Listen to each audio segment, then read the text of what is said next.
তারা আইনকে বুড়ো আঙুল দেখিয়ে, প্রশাসনকে বুড়ো আঙুল দেখিয়ে এই মাদলা নদীর বিস্তৃত চর, হাজার হাজার বিঘে চর দখল করে ছেলে বউ মেয়ে আর যত তলামূলের যত মানে খুনি সন্ত্রাসী তাদেরকে দিয়ে এই চর দখল করিয়ে বেআইনি নির্মাণ করেছিল, সমস্ত জগৎ করেছিল।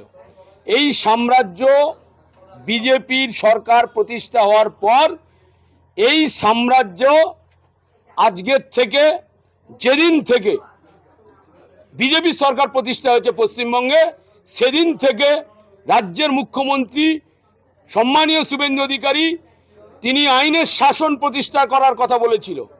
আর আজকের এই যে মাদলা নদীর চরে যত অবৈধ ইমারত আছে, এই ইমারতের বিরুদ্ধে যাতে যথাযথ আইনি তদন্ত করে ব্যবস্থা নেওয়া হয়, তার জন্য আমি এবং আমার এখানের আরও একজন আমাদের পার্টির নেতৃত্ব এরা প্রশাসনের দ্বারস্থ হয়েছিল। আমরা আবেদন রেখেছিলাম, আর সেই আবেদনের ভিত্তিতে এখানে যত অবৈধ নির্মাণ আছে সেই অবৈধ নির্মাণে ইতিমধ্যে নোটিশ পড়ে গেছে। আর এই অবৈধ নির্মাণের যে ধ্বংস শুরু, সেটা এই বিধায়ক শওকত মোল্লার ছেলের আমোদ প্রমোদের জন্য যে অরণ্যের কূলে তৈরি হয়েছিল, সেটা ভাঙার মধ্যে দিয়ে শুরু হয়েছে। বলবেন দাদা, আজকে শওকত মোল্লার যে ছেলের অরণ্যর কুল ক্যাফে, সেই ক্যাফে প্রশাসনের গতিবিধি গতিবিধির অন্যত্র চলছে। এই রকমভাবে বুলডোজার দিয়ে 2021 সালে ভারতীয় জনতা পার্টি করবার জন্য ক্যানিং পূর্ব বিধানসভা জীবনতলায় আমার বাড়ি ঘরদোর বুলডোজার চালিয়ে ভেঙে দিয়েছিল, এবং তালদিতেও আমার দোকান এবং বাড়ি ভেঙে দিয়েছিল। আজকের প্রশাসনকে এখান থেকে সাধুবাদ জানাবো, তারা সঠিক কাজ করছে।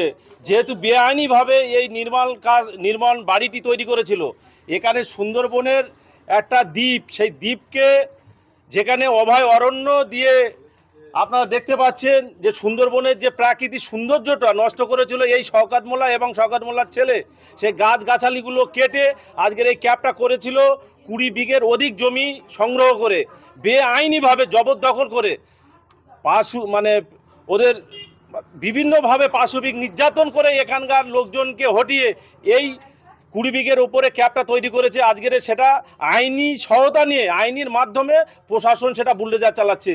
যেটা বুলডোজার বাবা হিসেবে আপনারা অন্যান্য রাজ্যকে দেখেছেন, সেটা পশ্চিমবঙ্গে পুনরাবৃত্তি হচ্ছে। এই দুষ্কৃতীদের যেভাবে ক্যানিং পূর্ব বিধানসভাকে বিভিন্নভাবে বেআইনি জমিগুলো দখল করে তারা নিজেদের এখতিয়ারের মধ্যে রেখেছিল, সেটা আজকের আমরা সত্যি নিঃশ্বাস ফেলছি। যেভাবে এই বিল্ডিংটা ভাঙা হচ্ছে প্রশাসনিক মাধ্যমে, প্রশাসনকে স্যালুট জানাই। লাইনে তো প্রচুর দোকান, অন্তত কয়েকশো দোকান, সেই সঙ্গে সঙ্গে বেআইনিভাবে যা আছে সে পরেশ রামের ভাই শওকত মোল্লাকে যেমন ভাঙা হচ্ছে, পরেশ মোল্লাকেও ভাঙা হবে।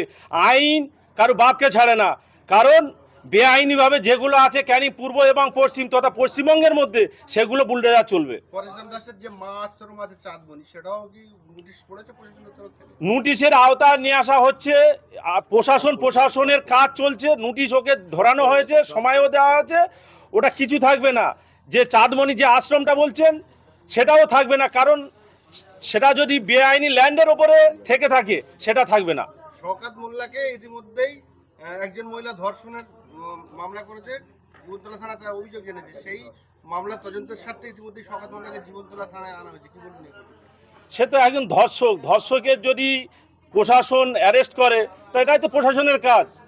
ও তো একাধিক মহিলার বিরুদ্ধে, মহিলারা একাধিক ওনার বিরুদ্ধে কমপ্লেন করেছে। সে কমপ্লেন তদারূপ প্রশাসনের কাজ চালিয়ে যাচ্ছে। এর থেকে আমরা কোনো কথা বলতে চাইছি না। একজন যে মাতৃকে অর্থাৎ মাকে যে সম্মান দিতে পারিনি, তার নিয়ে আমরা সমালোচনা করতে চাই না।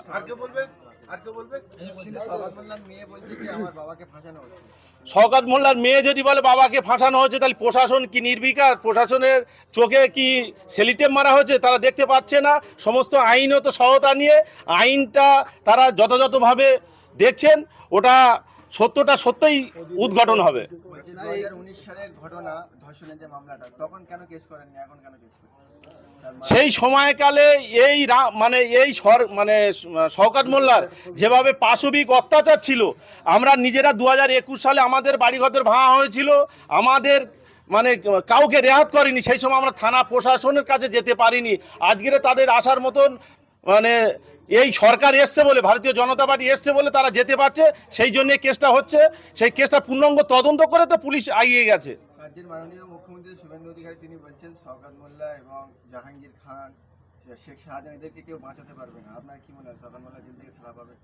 দুষ্কৃতী কেউ রেহাত পাবে না। সে মাটির বহুতলের ভেতর থাকলেও সেখান থেকে আমরা তুলে নিয়ে এসে প্রশাসনের দ্বারস্থ হব, আর প্রশাসন সেখান থেকে তুলে নিয়ে আসে আইনের দ্বারস্থ হব আমরা। এটা কেউ রেহাত পাবে না। আরেকজন বলুন। দাদা, আজকে যে ভাঙা হচ্ছে, যে ক্ষমতার অপব্যবহার হচ্ছে বলে মনে করেন? আমরা আমরা আমরা মোগল পাঠান সাম্রাজ্য দেখিনি, কিন্তু গত 15 বছরে যারা শাসন ক্ষমতায় ছিল, প্রশাসন নিশ্চিত করেছে এক এক করে যত এখানে অবৈধ নির্মাণ আছে সমস্ত অবৈধ নির্মাণ ভাঙা পড়বে। এই সাব ডিভিশনে যে সুন্দরবন পৃথিবীর 7ম আশ্চর্যের একটা অন্যতম আশ্চর্যকর জিনিস, সেই সুন্দরবনকে যারা ধ্বংস করেছে, যাদের দিয়ে ধ্বংস করিয়েছে, তারা কেউ রেহাই পাবে না। আমার রাজ্য সভাপতি বলেছে যারা অপরাধী পাতালে লোকালেও সেখান থেকে তুলে আনা হবে। মুখ্যমন্ত্রী বলেছে আইনের মাধ্যমে, প্রশাসনের মাধ্যমে অপরাধীদের শাস্তি দেওয়া হবে।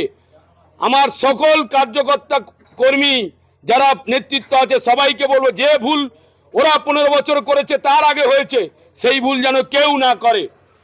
আমাদেরকে প্রত্যেকটা বিচার পাইয়ে দেওয়ার জন্য যা যা অবৈধ হয়েছে তার জন্য প্রশাসনের দ্বারস্থ হতে হবে।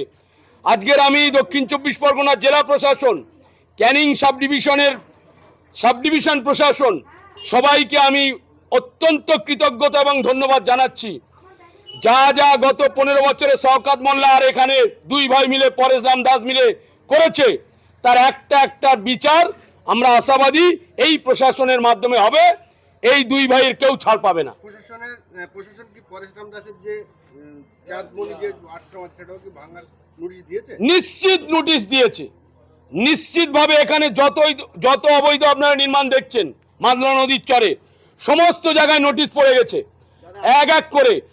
আমি আবেদন রেখেছিলাম এই সাব ডিভিশন, এই জুডিডিকশনের যত নদীর চর আছে, যেখানে যেখানে তৃণমূল নেতাদের অবৈধ নির্মাণ আছে, যারা লক্ষ লক্ষ কোটি কোটি টাকা নিয়ে কিছু গরিব মানুষকে এবং রোহিঙ্গা বাংলাদেশি অনুপ্রবেশকারীদের এখানে বসিয়েছে লক্ষ লক্ষ টাকার বিনিময়ে, তাদের সমস্ত অবৈধ নির্মাণ প্রশাসনিকভাবে ভাঙার জন্য আবেদন রেখেছিলাম। দেখুন, সরকার প্রতিষ্ঠা হয়েছে, আমি ব্যক্তিগত স্তরে প্রশাসনের কাছে আবেদন করেছিলাম। এটা সরকারি ল্যান্ড, ভেস্টেড ল্যান্ড, মাদলা নদী সরকারের অধীন, নদী সরকারের অধীন, নদীর চর সংলগ্ন যাবতীয় এলাকা সমস্ত সরকারের অধীন। সরকার যতক্ষণ না পর্যন্ত কোনো নোটিফিকেশন জারি করছে, আমি আমাদের যারা নেতৃত্ব আছে, কার্যকর্তা আছে, সমর্থক আছে, সবাইকে বলেছিলাম, প্রশাসনকেও আবেদন রেখেছিলাম, এখানে যাতে কেউ কোনো কিছু দখলদারি